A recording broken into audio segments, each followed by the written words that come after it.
Obama-era officials. Now, 12 former senior intel officials releasing a statement late yesterday, slamming the move as ill-considered and unprecedented. Jeff Mason, White House correspondent for Reuters from the North Lawn. How you doing, Jeff? Good morning to you. Good morning, Bill. Who is next, if anyone's next? Well, that's the question. He did what was Sarah Sanders when she read the president's statement just a couple days ago, revoking the clearance for John Brennan, mentioned a whole list of other people who he was considering, among them Susan Rice, President Obama's former national security advisor, and the former DNI for Obama, James Clapper, both of whom, along with the others on that list, have been big critics of President Trump. Well, here is part of that letter on screen. As individuals who have cherished and have preserved the right of Americans to free speech, even when that right has been used to criticize us, that signal is inappropriate and deeply regrettable. Decisions on security clearances should be based on national security concerns and not political views. David Petraeus is one of the many who signed that. You can make a case that John Brennan's been the biggest critic of this administration. He's on TV almost every day. And what the White House would argue is that you can go ahead and talk, but your access to the information will be no longer. What did Sarah Sanders tell you about that? Well, and I asked her about that when she made that announcement on Wednesday. I asked if this was something that could be considered or construed as an effort to block free speech, and she said no.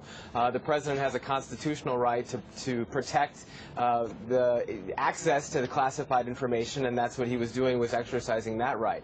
However, the note that you mentioned at the top of this segment, signed by people including Petraeus, who was someone who President Trump considered as a potential candidate for Secretary of State, says, look, you don't have to like what they say, but you shouldn't be taking action to strip their security clearance just because you don't agree with their criticism. You know, there might be another way of looking at this. Let's turn it around 180 degrees. Eli Lake, Bloomberg News. Here's the headline. Trump is not trying to silence Brennan. That's the headline, all right?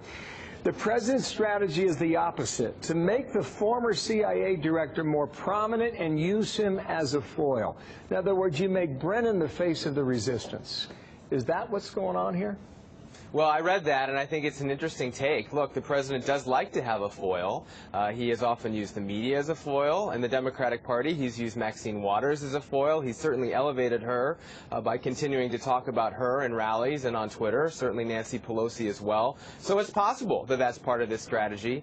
It would not be unprecedented for him to choose somebody who he thinks will rile up the base by elevating him or her and emphasizing what he or she has said that has been critical of the president. Do you know of any moves expected for today? Well, as you said before, the president is traveling today, and so we'll be watching that trip, and also just watching to see whether and when he makes another decision to strip other people of these security clearances. I don't think this story is going away. Jeff Mason, thank you for your time from the North Lawn there at the White House. Thank you.